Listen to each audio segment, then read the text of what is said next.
Up next, we have Raymond Bechard. Raymond Bechard is an author, producer, and human rights advocate passionate about stopping human and child trafficking. Please listen to this important talk. We welcome to the TEDx San Miguel de Allende, Raymond Bechard.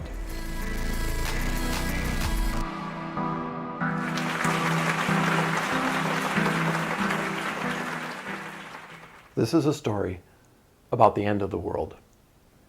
For thousands of years, cultures and religions have told us the end was coming, and we're still predicting it.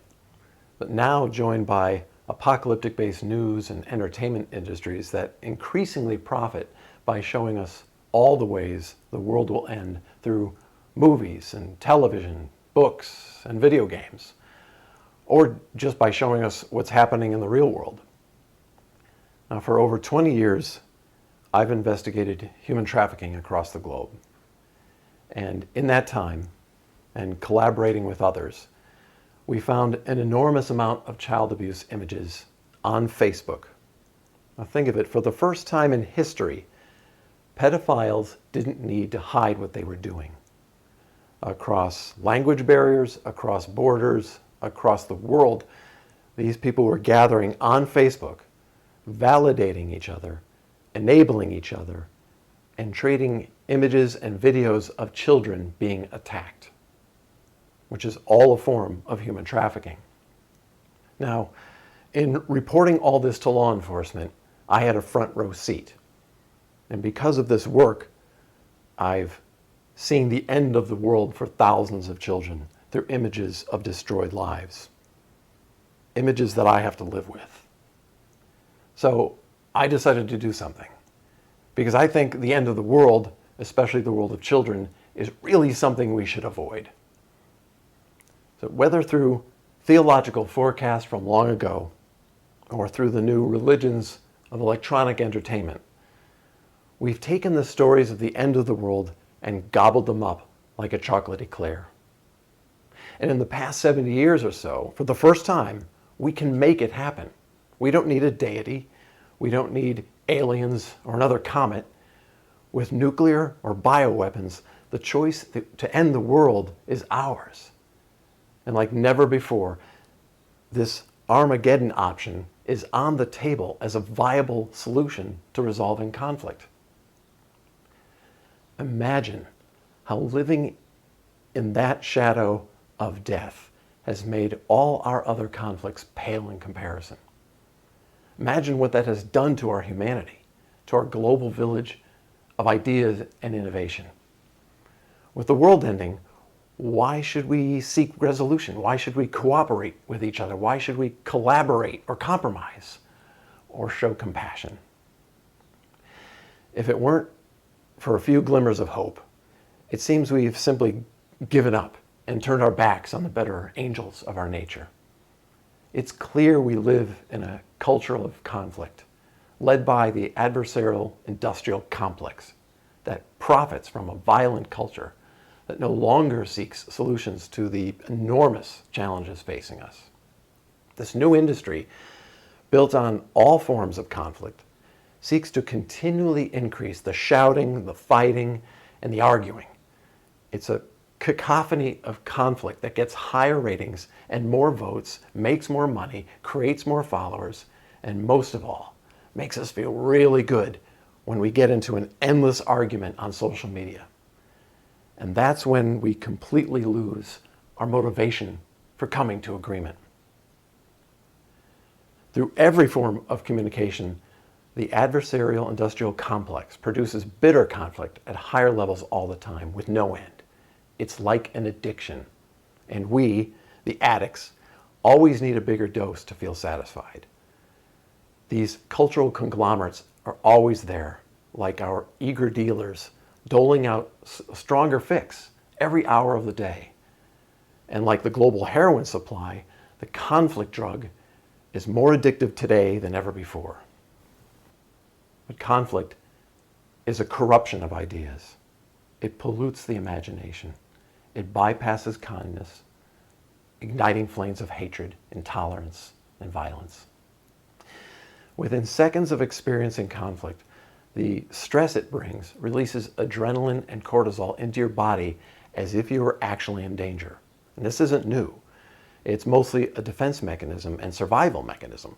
We evolved in conflict, in fear, and in a survival mode until only recently we had to spend every moment of every day thinking about survival, finding enough food, finding shelter, avoiding getting eaten by something or attacked by other humans. For thousands of years, as our brains developed, we became wired for a lifelong fight for survival. Now, is it possible that we still have our ancestors' mode of thinking lurking within us? That we're still expecting those life or death conflicts every day? That we think we need to keep running even though nothing's chasing us? The question is, are we stuck here in this addiction to conflict? So we started reporting these abusive images of children on Facebook directly to law enforcement, and there were thousands of them. Facebook didn't like that. They told me I should report the images directly to them and only to them. Now, these images were clearly criminal. So I asked Facebook, what other crimes exist that should be reported to a corporation instead of to law enforcement? Now, of course, there aren't any. And that is when Facebook stopped talking to me completely. Now, I had never been in a conflict like this before. It was just me, my computer, no money, against one of the world's largest, most influential tech companies. And after fighting them for about a year with no chance of winning, a very wise mentor of mine suggested that I step away from the conflict, because he said conflict was just one option. Why not try compelling Facebook to change? Now, I didn't even know what that meant, because I wanted to fight, and I wanted it to get nasty. The darkest motives of human nature inevitably seep into our lives. They remain woven throughout our delicate fabric of this vulnerable planetary community. Advanced science, communications, government cooperation, and commerce have unintentionally conspired in providing us with a sense that we have moved beyond chapters filled with senseless violence, especially violence against children. No matter how civilized, evolved, or advanced we become, hatred peers in our windows. The story of humanity is filled with men who come in the night, ending the world for mothers, fathers, and children. The killers of dreams exist in all generations. It's one of our constants. In roughly the past century, the same human endeavors that carried us to new levels of knowledge, comprehension, and understanding also gave evil the diabolical tools to destroy millions of lives at a whim. Higher levels of technology don't equate to higher levels of wisdom or benevolence, only to higher levels of ability, both wondrous and insane. Much of our current addiction to conflict is played out through our own personal worldview, our politics. And the harsh reality is that we're now behaving more like politics than like ourselves. Ezra Klein, author of the book Why We're Polarized, says, "We're so locked into our political identities that there's virtually no candidate, no information, no condition that can force us to change our minds. We will justify almost anything or anyone so long as it helps our side. And the result is a politics devoid of guardrails, standards, persuasion, or accountability." So this is identity politics at its most powerful and divisive. And it crosses over to identity media, identity entertainment, identity religion, and our virtual identity on social media. And isn't online conflict the absolute easiest?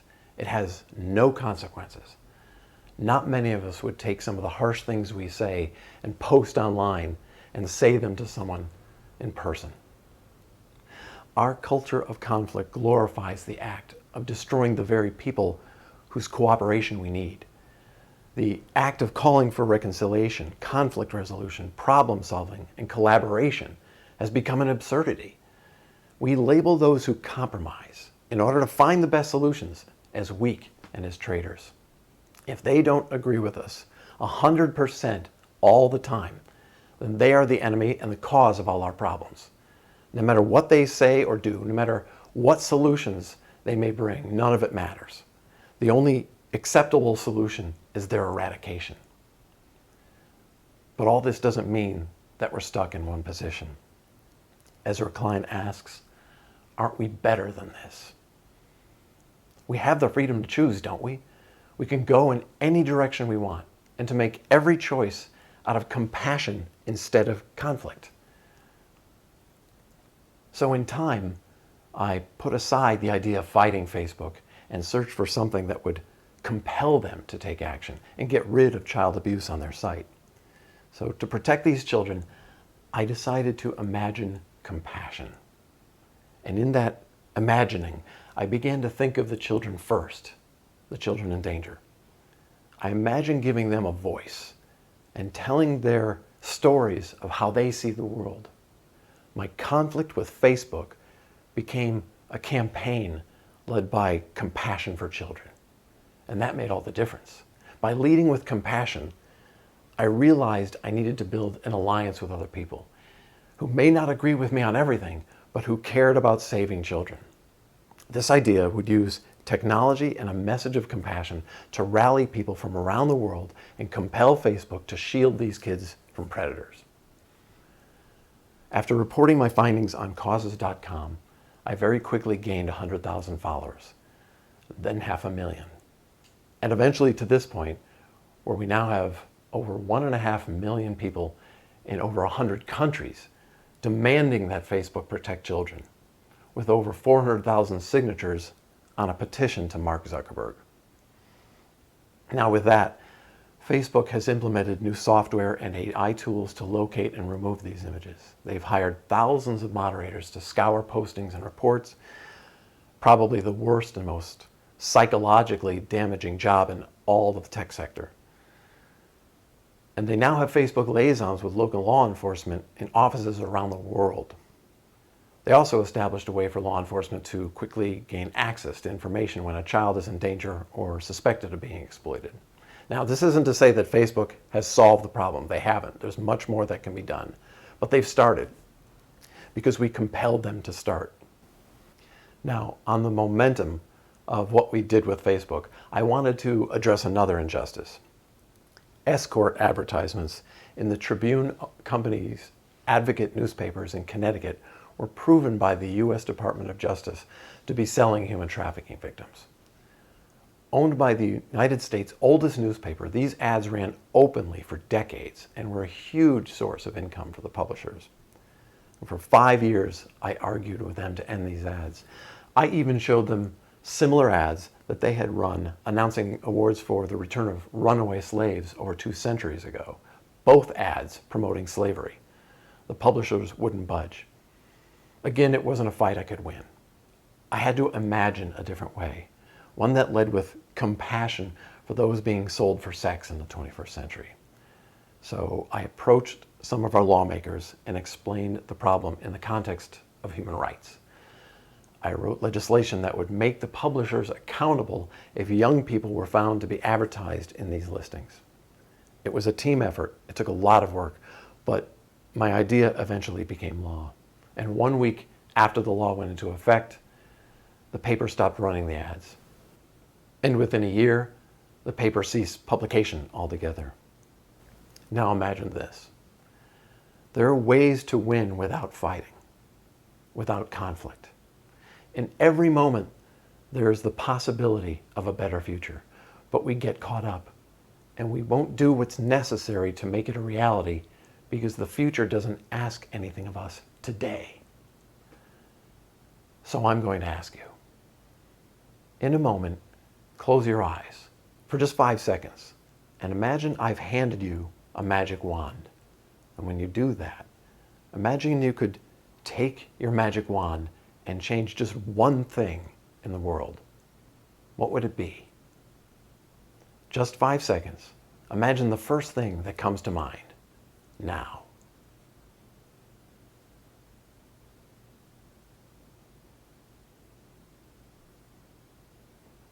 Now, whatever that was for you, remember how important it is, because you can make it happen. And in moments of conflict, imagine compassion. Delete conflict in your life, and you'll delete it in the world.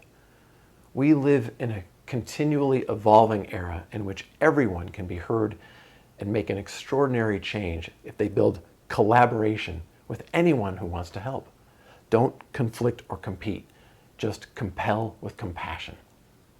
And adopt a philosophy of no drama, because whether or not you believe that everyone has a right to live their life the way they want to, they are going to. So don't waste your energy on circumstances that are beyond your control. Stand up and take action. Because if you don't, how will you feel in 10 years? How will you explain doing nothing to your children, to their children, or to yourself? We can't continue to live under these morbid dictates or be defined by those who seek to end all the possibilities of today or the promises of tomorrow.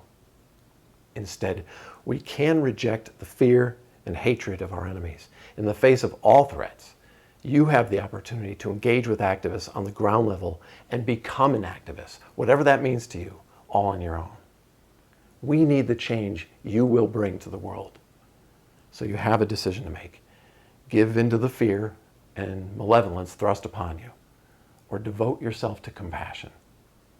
We break our culture's addiction to conflict by rejecting it and healing our individual addiction to it. So let's step out of the fray and for a moment, imagine compassion, because it's not the end of the world. Thank you.